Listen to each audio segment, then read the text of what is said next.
और पर्यावरण को कैसे संरक्षित किया जाए, पर्यावरण को कैसे लोग दूषित कर रहे हैं और उसमें हमारी क्या भूमिका है पर्यावरण को दूषित करने में।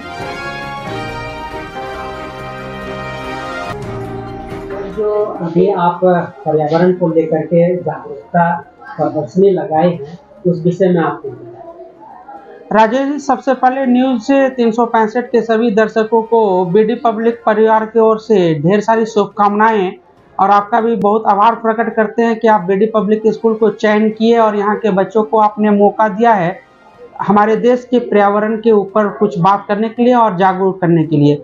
हमारे प्यारे बच्चों ने क्लास 4 से लेकर क्लास 8 तक के बच्चे इसमें पार्टिसिपेट किए हुए हैं और पर्यावरण को कैसे संरक्षित किया जाए, पर्यावरण को कैसे लोग दूषित कर रहे हैं और उसमें हमारी क्या भूमिका है पर्यावरण को दूषित करने में। सिर्फ दूसरे को दोष दिए जा रहे हैं, हम किन किन तरीके से पर्यावरण को बचा सकते हैं, हमारे हाथों में जो चीज़ें हैं उनके ऊपर हम सब ने ज़्यादा ध्यान दिया है और बच्चों को जागरूक किया। बच्चे हमारे ये कोशिश करेंगे आपको अपने मॉडल के बताकर कि पर्यावरण को आप कितने तरीक़ा से दूषित कर रहे हैं और उसको बचाने के क्या रोकथाम है। राजेश जी, जैसे उसमें कुछ मॉडल है, बच्चे ये दिखाना चाह रहे हैं कि आज जंगल की कटाई हो रही है विकास के नाम पे, उससे हमारे जीव जंतु के ऊपर क्या प्रभाव पड़ रहा है। कई प्रकार के पक्षी, कई प्रकार के जंतु आज देखने को नहीं मिल रहे जो हमारे पर्यावरण उनके ऊपर भी एक अच्छे व्यवहार के लिए जाना जाता था। तो ये सारी चीज़ें उनमें भी देखा जा रहा है। अब नदी दूषित हो रहा है तो उसका क्या रीजन रहा है वो देखा जा रहा है। कुछ इतनी तेजी से जो घर बनने जा रहे हैं वो भी हमारे पर्यावरण का प्रदूषण का एक भाग है। आज ध्वनि प्रदूषण होते जा रहा है तो उसमें भी हम कहीं ना कहीं ज़्यादा जवाबदेह हैं, न कि साउंड बॉक्स वाले ज़्यादा दोषी हैं। उसी तरीके से जैसे आपको मैं बताऊं कि आज वाहन पहले एक दो गिने चुने होते थे, आज हर घर में एक फैशन के तौर पे अब पापा के लिए अलग, बेटा के अलग, वाइफ के लिए अलग है।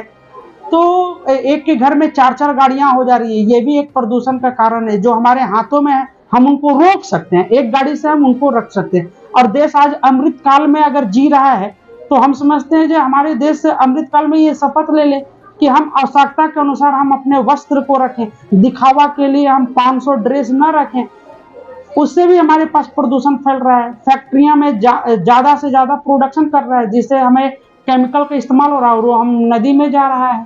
तो इन सबों का बचाव हम मनुष्य ही है और हर एक आदमी अपना जवाबदेह ले ले कि जब देश अमृत काल मना रहा है तो हम कैसे पर्यावरण को सुरक्षित कर सकते हैं। दूसरे को दोषी न ठहराते हुए अपने आप को जवाबदेह लेना होगा। जिस प्रकार से बच्चे आपको ये बताने का प्रयत्न कर रहे हैं कि लाइट जलाया जा रहा है, आज लोग खुशी मनाते हैं और दम भर बाजा बजाते हैं, वो भी एक पोल्यूशन हो रहा है, ध्वनि प्रदूषण हो रहा है। अब सबसे नया पोल्यूशन, अभी सब कुछ 3 पोल्यूशन जानते थे, जैसे मिट्टी, चलो भाई पेड़ कट रहा है तो मिट्टी दूषित तो हो ही रहा है, हमारे पास उर्वरा शक्ति खत्म होते जा रहा है, अलग अलग टाइप के केमिकल का आप इस्तेमाल करके हमें खाना खिला रहे हो, हमारे पास डिजीज बढ़ते चले जा रहे हैं। इसी का परिणाम आप देखेंगे कि हॉस्पिटल, जैसे होटल खुल रहा है वैसे हॉस्पिटल, हर गली हर मोहल्ले में हॉस्पिटल मिलते जा रहे हैं क्योंकि पेशेंट की संख्या बढ़ते जा रहा है, दूषित खाना खा रहे हैं। तो ये पर्यावरण दूषित होगा तो ऑटोमेटिक है कि हम और आप सभी कोई इससे ग्रसित हो जाएंगे। तो पर्यावरण को सुरक्षित रखना हम सबका दायित्व है। और मैं राजेश जी यही बात बोलूँगा कि जब देश अमृत काल में जी रहा है और हम अमृत काल मना रहे हैं तो हम सबका भी दायित्व बनता है कि घर में एसी ना लगाएं। हर घर एक शपथ ले कि अनावश्यक हम एसी का उपयोग हम घर में दूसरे को दिखाने के लिए ना लें, क्योंकि आपको मालूम है सर कि एसी भी जो है एक प्रदूषण का कारण है। CFC उससे भी निकल रहा है जो हमें आजू बाजू सभी पर्यावरण को दूषित कर रहा है। और एक व्यक्ति को ये जोर देना चाहिए कि हर एक बच्चा कम से कम अपने जीवन में 5 पेड़ जरूर लगाए और उसके लिए सरकार की तरफ से कुछ प्रोत्साहन देना चाहिए, एक सर्टिफिकेट देना चाहिए। अगर कोई व्यक्ति अगर 100 पेड़ लगाता है तो मुखिया उसको चयनित करे जहां इसने लिया है और उसको प्रधानमंत्री, राष्ट्रपति के द्वारा, हमारे देश के द्वारा, उसको जिला के DC के द्वारा उनको सम्मानित मिलना चाहिए, उसको एक प्रतिष्ठित व्यक्ति के तौर पर उसको गिना जाना चाहिए जिसने पर्यावरण के रूप में। और अगर आप प्रोत्साहित नहीं करेंगे, मनोबल उसका नहीं बढ़ाएंगे, तो पर्यावरण केवल एक दूसरे के लिए चर्चा का विषय बना हुआ रहेगा, एक दूसरे को लोग दोषी देते रहेंगे। और इसी प्रकार से जब दीपावली और छठ अभी आएगा, आप अभी आने वाला है, आप देखेंगे कि पूरा अपने आप को एक दूसरे से अलग करने के लिए अलग अलग प्रकार के लाइट जलाएंगे, वो भी हमारे प्रकाश का पोल्यूशन होगा। अब आप समझिए प्रकाश की पोल्यूशन से कितना बड़ा दोष हो रहा ना राजेश जी, आप ये कल्पना नहीं कर सकते हैं। कई प्रकार के जीव जंतु तो भूल गए कि दिन कब होता है। जैसे शहर में जब आप गांव से शहर की तरफ रात में कभी आएंगे तो चकाचौंध की दुनिया में ना अब उल्लू को रात में और दिन में कोई फर्क ही नहीं पता चल रहा है। अब उससे आपको उल्लू देखने को नहीं मिलेगा। अब मुर्गा को पता ही नहीं चल रहा है। जैसे मुर्गा पहले बांक मारता था तो हम लोग समझते थे जब भोर हो गया, अब उसको समझ में ही नहीं आया कि हम बांक मारे तो कब मारे, वो रात के 12 बजे भी चिल्लाने लग रहा है। तो ये सारा प्रदूषण का एक कारण है, जिस कारण से देखिएगा पर्यावरण को पूरी तरीके से उसको समझने का चीज है। ये नहीं कि सिर्फ पोल्यूशन होते जा रहा है, ये हो रहा है, उसका क्या इफेक्ट हो रहा है। छोटे छोटे जो जंतु हैं, आपको पक्षी तो बिल्कुल विलुप्त हो जाएंगे, आपको देखना। और वो हमारे पर्यावरण के लिए बहुत ही आवश्यक चीज है, और उसको सेव करने के लिए हम और आप जिम्मेवार हैं।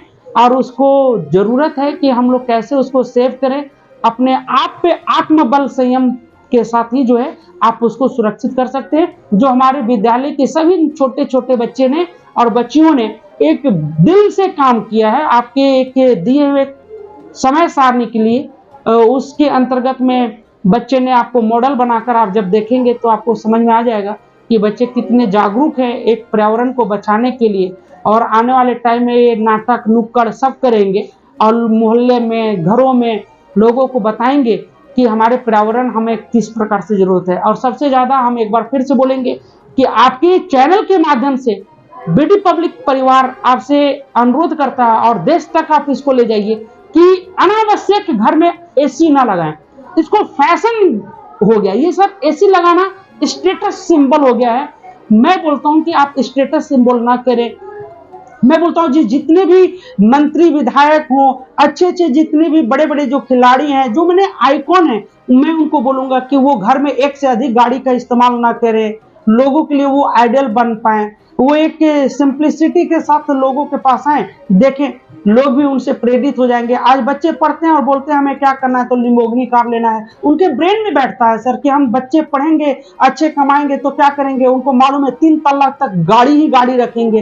तो ये दूसरे को देखकर जो आज बड़े हो गए हैं और जो उस तरीका के कार्य कर रहे हैं, उनके कारण बच्चे प्रभावित हो रहे हैं। तो हमारी तो काम है, हम तो बच्चों को सिंप्लिसिटी से सिखा रहे हैं कि पर्यावरण को कैसे सेव करोगे, कैसे कराओगे, कैसे जल को सुरक्षित रखोगे।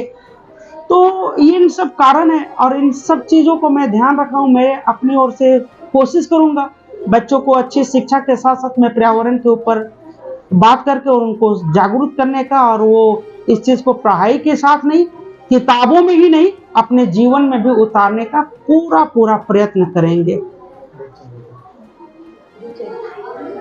जी सर, परिचय, मेरा नाम आलोक कुमार पांडे हुआ। मैं बीडी पब्लिक स्कूल के डायरेक्टर हूं और मैं शहर में 20 सालों से मैं 11th 12th और इंजीनियरिंग की तैयारी के लिए मैथमेटिक्स पढ़ा रहा हूं सर।